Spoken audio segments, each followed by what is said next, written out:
तो आदाब, नमस्कार, गुड इवनिंग, सत श्री अकाल। एक बार फिर आप तमाम लोगों का स्वागत है क्राइम तक की कहानी के इस एपिसोड में। उम्मीद है फैमिली अच्छी होगी।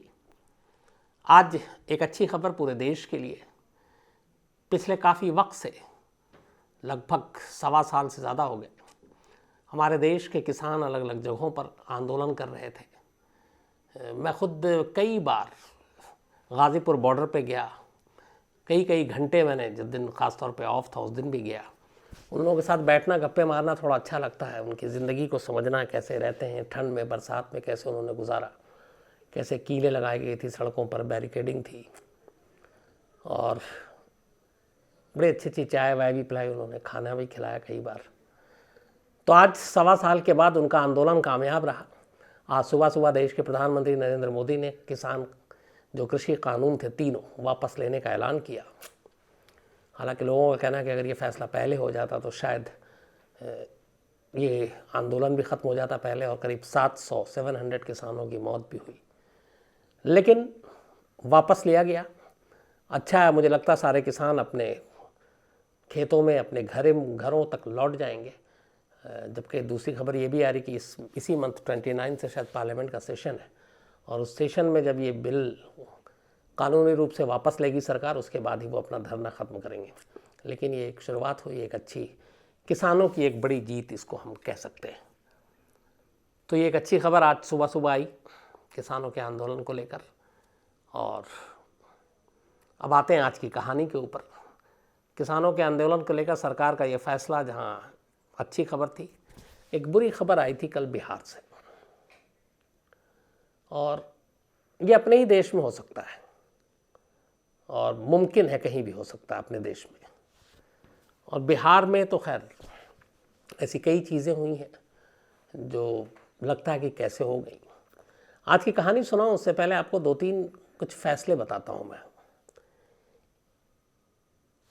ये बात सितंबर की है, और इसी साल की, मतलब सितंबर की।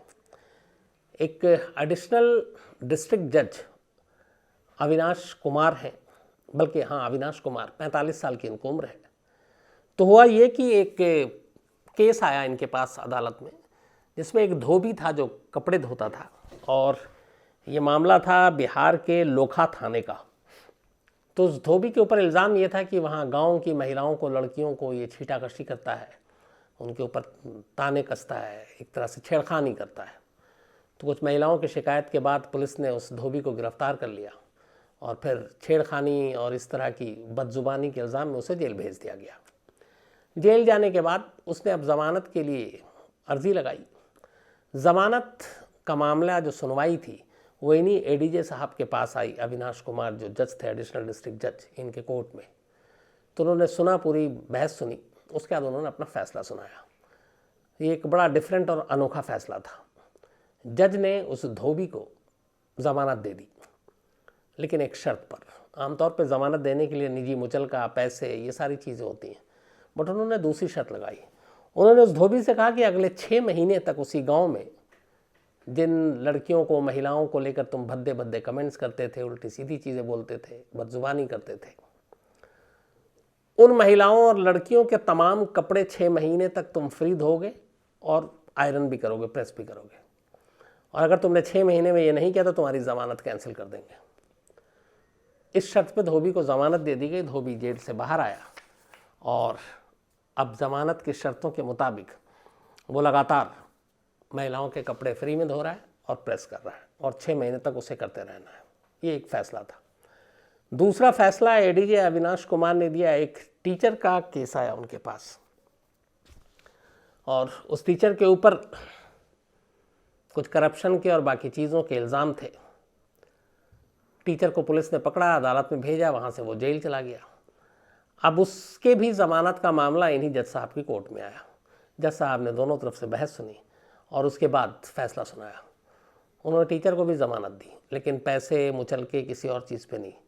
उन्होंने कहा कि 5वीं तक के, 5th क्लास तक के बच्चों को तुम मुफ्त में पढ़ाओगे, और कोई पैसे नहीं लोगे।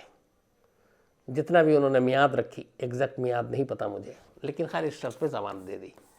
तो ऐसे ऐसे फैसलों के लिए बड़े चर्चित और मशहूर रहे हैं ये अविनाश कुमार साहब जज। बिहार में एक जगह है मधुबनी, वहाँ की शिल्पकारी और बाकी चीज़ें बहुत फेमस है। और उसी मधुबनी के इलाके में एक जगह है झंझारपुर, और उसी झंझारपुर की कोर्ट में तैनात है एडिशनल डिस्ट्रिक्ट जज अविनाश कुमार। अविनाश कुमार के पास एक महिला शिकायत लेकर आती है। वो कहती है कि एक हमारे जो इलाके के जो थानेदार हैं, उस इलाके का नाम था घोगर ढिया। तो घोगर ढिया पुलिस स्टेशन का जो थानेदार है, जो इंस्पेक्टर है, उन्होंने उस महिला ने उसके ऊपर इल्ज़ाम लगाया कि इसने हम लोगों के, हमारे परिवार के ख़िलाफ़ एक झूठा केस बना दिया है, और जिसमें मुझे, मेरे पति को, मेरी सास को, मेरी ननद को, इन सबको नामजद कर दिया है। इस महिला का नाम उषा देवी था। तो उसने ये शिकायत की। अब जाहिर सी बात है कि पुलिस के ख़िलाफ़ कंप्लेंट पुलिस में तो लिखी नहीं जाएगी, तो अदालत ने उसने एक अर्ज़ी डाल दी कि लोकल पुलिस इस तरीके से हमें झूठे केस में फंसा रही है और इसकी निष्पक्ष जांच होनी चाहिए। जब ये अर्ज़ी आई तो इन्हीं एडीजे साहब के कोर्ट में आई। इन्होंने वेडनेसडे को, इसकी लिस्टिंग थी, उस अर्ज़ी पे इस थाने के थानेदार को वो भेजा कि आप वेडनेसडे को कोर्ट के सामने हाजिर हो। लेकिन ये शायद ट्यूसडे को बोला था, वेडनेसडे के लिए उस पेशी कही, लेकिन वेडनेसडे को थानेदार ने आने से मना कर दिया। उसने कहा कि मुझे कुछ काम है, और वो आया नहीं। फिर उन्होंने दूसरी तारीख दी थर्सडे की, 18th, कल की जो थर्सडे है, दोपहर सुबह 11 बजे कि इंस्पेक्टर आकर इस केस के बारे में बताए कि उसके खिलाफ एलिगेशन है, उसने किसी के खिलाफ झूठे इल्ज़ाम लगाए। अब जो थानेदार साहब हैं वो 11 बजे तो पहुंचते नहीं, वो पहुंचते हैं दोपहर के 2 बजे। 2 बजे कोर्ट का टाइम ख़त्म हो गया था, लंच का वक्त था। तो आमतौर पे अगर आप में से बहुत सारे लोगों को कोर्ट जाने का मौका मिला हो, हालांकि मैं नहीं चाहता हूं कभी कि कोर्ट और पुलिस स्टेशन जाने का किसी को मौका मिले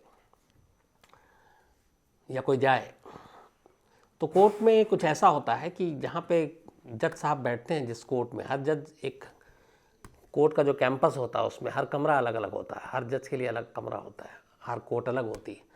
तो जहाँ पे कोर्ट बैठती है, जो जज साहब बैठते हैं, उसके ठीक बराबर में दाएं या बाएं एक छोटा सा कमरा होता है, जिसमें जज साहब या तो आराम करते हैं लंच टाइम में, या फिर जो फैसला डिक्टेट करना होता है वो करते हैं, या कई और भी कागजात जो होते हैं साइन करने होते हैं, किसी को सम्मन भेजना, नोटिस भेजना, तो ये सारे काम वो अपने चैम्बर में बैठ कर करते हैं।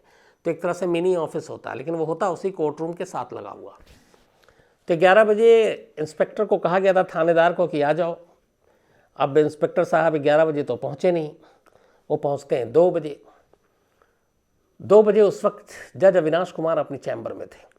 अदालत की कोई कार्रवाई चल नहीं रही थी, वो अंदर कुछ ज़रूरी कागजात साइन कर रहे थे। वकील और कोर्ट के अंदर आमतौर पे कुछ पुलिस वाले भी मौजूद होते हैं ड्यूटी पे, और कुछ वकील साहब भी होते हैं, सब अपना अपना काम कराते हैं।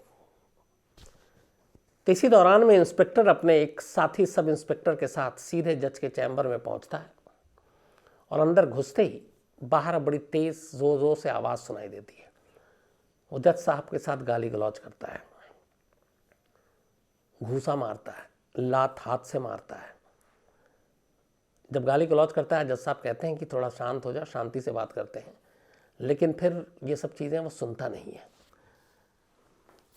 अब जज साहब ने खुद FIR लिखाई है, तो आपको मैं कहानी आगे सुनाऊं, उनकी ही लिखाई जो FIR है पूरी, वो FIR आपको, एक जज ने अपने ही बारे में एक FIR लिखाई है। तो अपने आप में ये पढ़ना भी बड़ा इंटरेस्टिंग होता है कि आमतौर पे दूसरों के FIR पे जज मुकदमे की सुनवाई करते हैं, और एक जज अपने ही बारे में, उन्हीं के खिलाफ जो कुछ हुआ उसके लिए वो FIR लिखा रहे हैं। तो वो लिखाते क्या है कि हमारा नाम अविनाश कुमार उर्फ 45 साल है, और मैं वर्तमान में अपर जिला एवं सत्र न्यायाधीश के पद पर झंझारपुर न्यायालय में तैनात हूँ। 18/11/21 कल की तारीख, दोपहर 2 बजे चैम्बर में मैं मौजूद था। 16/11/21 को मुझे घोघरडिया थाना अध्यक्ष के खिलाफ एक उषा देवी, उनकी तरफ से शिकायत मिली थी। इस पे एक आवेदन मिला था, और उसने कहा था कि घोघरडिया के थाना अध्यक्ष ने उसके पति, ननद उम्रदराज सास जो हैं ससुर को झूठे मुकदमे में फंसा दिया, साथ ही पति के साथ दुर्व्यवहार किया जाने की शिकायत की। शिकायत मिलने के बाद मैंने सच्चाई जानने के लिए 16/11 को ही थाना अध्यक्ष को पक्ष रखने की सूचना फ़ोन पर दी, लेकिन थाना अध्यक्ष आने से टालमटोल करते रहे। इसके बाद थाना अध्यक्ष को गुरुवार को 11 बजे आने का समय दिया गया। थाना अध्यक्ष निर्धारित समय पर न आकर दोपहर 2 बजे मेरे चैम्बर में पहुंचे। चैम्बर में प्रवेश करते ही थाना अध्यक्ष ऊंची आवाज़ में बात करने लगा। जब हमने शांति से बात करने को कहा तो उसने कहा कि हम इसी अंदाज में बात करेंगे क्योंकि यही मेरा अंदाज है। इसी बीच थाना अध्यक्ष ने गाली गलौज शुरू करते हुए कहा कि तुम मेरे बॉस एसपी साहब को नोटिस देकर कोर्ट बुलाते हो, आज तुम्हारी औकात बता देता हूँ। इसी बीच थाना अध्यक्ष का सहयोगी एसआई यानी कि सब इंस्पेक्टर अभिमन्यु कुमार शर्मा भी जबरन हमारे चैम्बर में घुस आया। इसके बाद दोनों ने मिलकर मारपीट शुरू कर दी। जब हमने वरिष्ठ अधिकारियों से शिकायत की बात की तो थाना अध्यक्ष ने कहा कि एसपी साहब के आदेश और समर्थन मिलने के बाद ही यहाँ आया हूँ तुम्हें तुम्हारी औकात दिखाने। तुम हमारे साहब एसपी डॉक्टर सत्य प्रकाश को नोटिस भेजकर कोर्ट में उपस्थित होने का निर्देश देते हो, साथ ही मुझे भी नोटिस भेजते हो। तुम्हारी क्या औकात है ये आज हम तुम्हें बताते हैं। इतना कहते हुए थाना अध्यक्ष गोपाल कृष्ण मारपीट शुरू कर देते हैं। चैम्बर में मारपीट शुरू होते ही थाना अध्यक्ष के सहयोगी एसआई अभिमन्यु कुमार भी मारपीट शुरू कर देते हैं। इसी दौरान थाना अध्यक्ष ने अपना सर्विस रिवॉल्वर निकालकर मुझ पर तानते हुए कहा कि आज मैं तुम्हें दुनिया से रुखसत ही कर देता हूँ क्योंकि तुमने हमारे बॉस एसपी साहब को परेशान कर रखा है। बॉस के आदेश पर ही हम तुम्हें तुम्हारी औकात दिखाने यहाँ आए। ये एफआईआर है जो एक जज साहब ने लिखा है। अब आपने जो सुना इससे आप इसकी गंभीरता का अंदाज़ा लगा सकते हैं कि एक पुलिस स्टेशन का थानेदार, एक सब इंस्पेक्टर एक जज के चैम्बर में घुसकर, ये भी नहीं कि कहीं सन्नाटे में अकेले में, मारता है, पीटता है, सर्विस रिवॉल्वर निकालकर तान देता और कहता है आज तुम्हें दुनिया से रुखसती कर देता हूँ। और ये सारी चीज़ें होती हैं। तो जब ये सारी चीज़ें हो रही थी तो अचानक कुछ वकील जो कोर्ट रूम में मौजूद थे उन्हें लगा कि कुछ गड़बड़ है। जज साहब के कमरे से गाली गलौज की आवाज़ आ रही है, जज साहब की भी चीखने की आवाज़ आ रही है। तो 1-2 वकील ने झांक के देखा तो उनके होश उड़ गए कि यहाँ तो जज साहब की पिटाई हो रही है। फिर शोर मचाते हैं, बाकी वकील कोर्ट रूम में आते हैं। उनके आने के बाद फिर तमाम लोग अंदर घुसते हैं और किसी तरह उस इंस्पेक्टर से उसका रिवॉल्वर छीनते हैं। और छीनने के बाद तब तक चूँकि भीड़ बहुत जमा हो गई, कोर्ट में सुरक्षा के लिए कुछ पुलिस वाले होते हैं वो भी आ गए और इन लोगों ने किसी तरह उन दोनों पुलिस वालों को पकड़ा और पकड़ने के बाद वहीं बंद कर दिया। इसके बाद बात ऊपर के अफसरों तक गई। फिर जो एसपी साहब हैं यहाँ के वो आए, वही एसपी साहब जिनके नाम पे ये दोनों पिटाई कर रहे थे जज साहब की। उनके आने के बाद मामला जो है थोड़ा शांत हुआ। उन दोनों को फिर गिरफ्तार किया गया। हालांकि एसपी ने ये कहा कि ये दोनों जो हैं कहा सुनी का मामला हो गया है और इसमें ऐसा कुछ ज़्यादा नहीं है। तो पहली लाइन उन्होंने ये कही, उन्हें लगा कि ये मामला भी यहीं पे दब जाएगा और सब कुछ ठीक हो जाएगा। लेकिन वहाँ के वकील हंगामा पर उतर आए, बार काउंसिल तक मामला गया। बार काउंसिल भी इसको लेकर नाराज़ हो गया कि अगर अदालत में जज ही सुरक्षित नहीं है तो फिर बाकी का क्या करेंगे। और इसके बाद ये मामला पटना हाई कोर्ट तक पहुँच गया। पटना हाई कोर्ट के चीफ जस्टिस ने इसको बहुत सीरियसली लिया।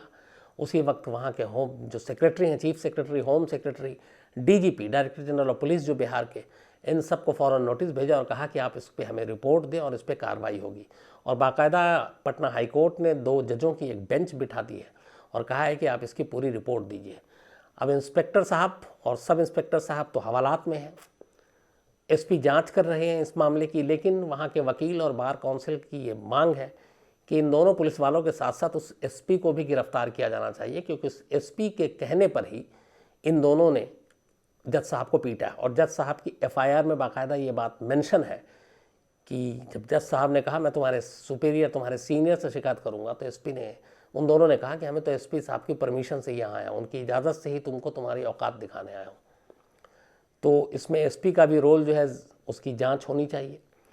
अब दोनों अंदर हैं, लेकिन इस देश में शायद, हालांकि कहते हैं कि एक कुछ वक्त पहले बिहार में एक और ऐसे ही मामले में एक बार एक जज साहब को पीट दिया गया था। तो ये तो खबर थी, लेकिन सवाल ये है कि अगर कोर्ट के अंदर जज ही महफूज नहीं है, सेफ नहीं है, तो क्या होगा, नंबर 1। नंबर 2, आमतौर पे किसी को भी सम्मन भेजना, नोटिस भेजकर बुलाना, ये जज का अधिकार है। तो अगर, और सबसे ज़्यादा अगर कंप्लेनेंट है, चूँकि कानून के रक्षक पुलिस वाले हैं तो सबसे ज़्यादा उन्हीं की पेशी होती है। तो अब उसको बुलाने पे अगर कोई ईगो पे लेता है कि क्यों हमारे एसपी को बुला रहे हो, एसएसपी को बुला रहे हो, यहाँ तो सुप्रीम कोर्ट में बड़े बड़े डीजीपी और ये सब खड़े रहते हैं सुबह से शाम तक, तो फिर इसका कोई मतलब नहीं है। तो ये एक बड़ी ही सीरियस चीज़ है कि अगर जज इस तरीके से डरने लगे और डर के काम करेंगे तो फिर इंसाफ नहीं हो पाएगा। लेकिन ये इसी के साथ एक आपको और जानकारी देता हूँ। Independent think tank Indian police foundation है एक ऑर्गेनाइजेशन, और जो इसके चेयरमैन हैं फाउंडेशन के वो हैं यूपी के ex DGP director general of police Prakash Singh. बड़ी इज्जत है इनकी पुलिस सर्किल में। प्रकाश सिंह एक बहुत अच्छे आईपीएस अफसर रहे और यूपी के डीजीपी होकर रिटायर हुए थे। पुलिस रिफॉर्म को लेकर इन्होंने बहुत काम किया है। तो इसी independent think tank Indian police foundation ने इंडिया के जितने भी स्टेट्स हैं उनको लेके पुलिस की जो के बारे में आम लोगों की राय है और पुलिस का काम, उसको लेके एक सर्वे किया था। और इस सर्वे की एक रिपोर्ट आई है। इस वक्त ये बड़ा मौजू है इसको आपको बताना। तो इस सर्वे के हिसाब से इस देश में जो सबसे 5 ऐसी स्टेट जहाँ की पुलिस की इमेज सबसे ख़राब है, पुलिस के बारे में लोगों की राय सबसे गलत है, वो 5 स्टेट में पहले जो पूरा है, सबसे टॉप 5 ही आपको बताता हूँ, लेकिन नंबर 1 के अगर आप चलेंगे तो सबसे ख़राब इमेज और सबसे बुरी राय पुलिस को लेकर है, उनमें हिंदुस्तान में पहले नंबर पर बिहार है, दूसरे नंबर पर उत्तर प्रदेश है, तीसरे नंबर पर छत्तीसगढ़ है, चौथे नंबर पर झारखंड है और 5वें नंबर पर पंजाब है। तो इंडिया की सबसे बुरी पुलिसिंग, सबसे बुरी पुलिस फोर्स जिसकी इमेज सबसे बेकार है, उसमें Bihar number 1, UP number 2, Chhattisgarh number 3, Jharkhand number 4 और पंजाब नंबर 5। और ये जो जज साहब की पिटाई हुई है ये बिहार के ही एक कोर्ट के अंदर हुई है।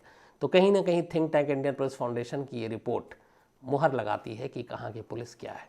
अब इसी का एक पॉजिटिव पहलू है कि फिर इंडिया की सबसे अच्छी पुलिस फोर्स टॉप 5 स्टेट्स कौन से हैं जो सबसे अच्छी जहाँ पे मानी जाती है और जिनको लेकर लोगों की अच्छी राय है। तो इसमें नॉर्थ ईस्ट और साउथ की पुलिस ये लगभग आ गए। जो टॉप सबसे अच्छी पुलिस फोर्स है अपने, जिनकी इमेज लोगों के बीच में बहुत अच्छी है, उनमें पहले नंबर पर है आंध्र प्रदेश एपी, दूसरे नंबर पर है तेलंगाना, तीसरे नंबर पर है असम, चौथे नंबर पर केरल और 5वें नंबर पर सिक्किम। तो आंध्र प्रदेश बेस्ट पुलिस जिसकी image, Telangana number 2, Assam number 3, Kerala number 4, Sikkim number 5। ये है हमारे देश की पुलिस की छवि और इमेज के बारे में रिपोर्ट। और सबसे बुरी police force Bihar number 1, UP number 2। तो आज कई लोगों ने मुझे सुबह से ही ये मेल आ रहे थे कि सर आज कहानी में आप प्लीज़ जज साहब की पिटाई के बारे में बताइएगा। तो ये हो गया, अब इंक्वायरी होगी। ये 2 पुलिस वाले तो खैर नप गए लंबे, क्योंकि इन्होंने गलत आदमी से गलत जगह पे पंगा ले लिया। अब अगर आप जज को कोर्ट में घुस के पीटेंगे तो फिर लोग जब बाहर पीटते हैं तो जज साहब फैसला करते हैं कि इसको छोड़ना है या अंदर जेल डालना है। यहाँ तो आप कोर्ट में ही, और जो जज फैसला करते हैं उन्हीं को आपने घुस के कोर्ट में पीट दिया, तो फिर तो लंबे जाने की पूरी उम्मीद है। और आगे और भी शायद कार्रवाई हो, एसपी के खिलाफ भी अगर जांच होती है और कुछ सच्चाई निकलती तो उनके खिलाफ भी कार्रवाई हो सकती है। तो खैर ये कहानी में आज इतना ही। लेकिन शुभम सतपति जी हैं, आज इनका जन्मदिन है, तो हम पूरी क्राइम तक फैमिली की तरफ से हैप्पी बर्थडे शुभम जी। इसके अलावा अनिरुद्ध नागर हैं और इनका भी आज जन्मदिन है, हैप्पी बर्थडे अनिरुद्ध। और आदित्य नागर जी ने भेजा, आदित्य नागर बल्कि हैं, इनके पिता हैं अनिरुद्ध नागर, उनका जन्मदिन है। इसके अलावा बाई देही प्रधान है और इनका आज जन्मदिन है, तो हैप्पी बर्थडे बाई देही प्रधान। और विशाल प्रधान और मोना तमंग प्रधान, माँ बाप दोनों दार्जिलिंग से हैं, उन्होंने भेजा था। डॉक्टर अजहरुल इस्लाम हैं और आज इनका भी जन्मदिन है, तो हैप्पी बर्थडे डॉक्टर साहब, डॉक्टर अजहरुल इस्लाम। और डॉक्टर महफूजा खातून, इनकी वाइफ, उन्होंने भेजा असम से।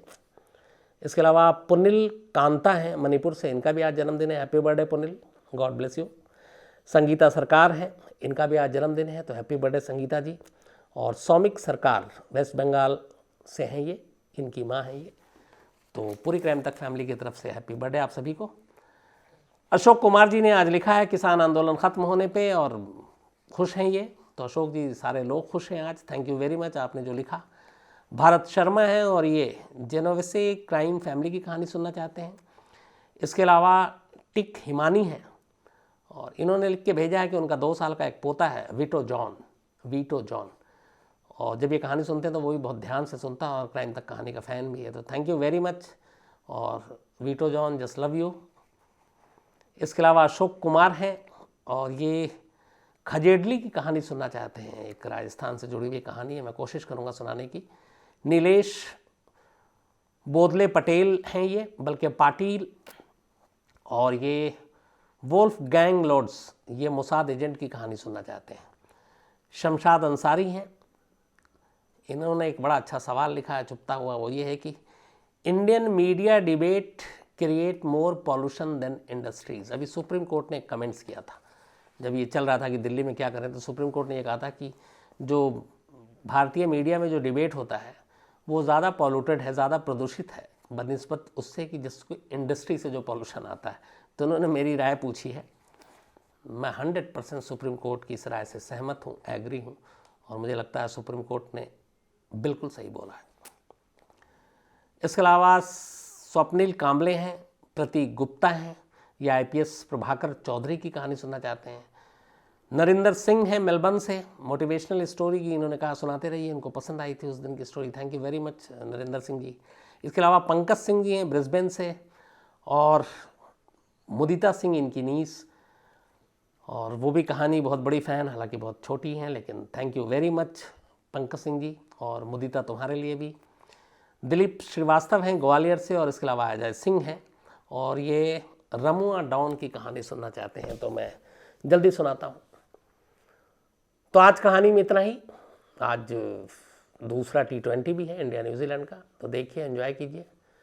अब आपसे मुलाकात होगी कल रात 9 बजे किसी नई कहानी के साथ, तब तक अपना ख्याल रखिएगा। Thank you very much.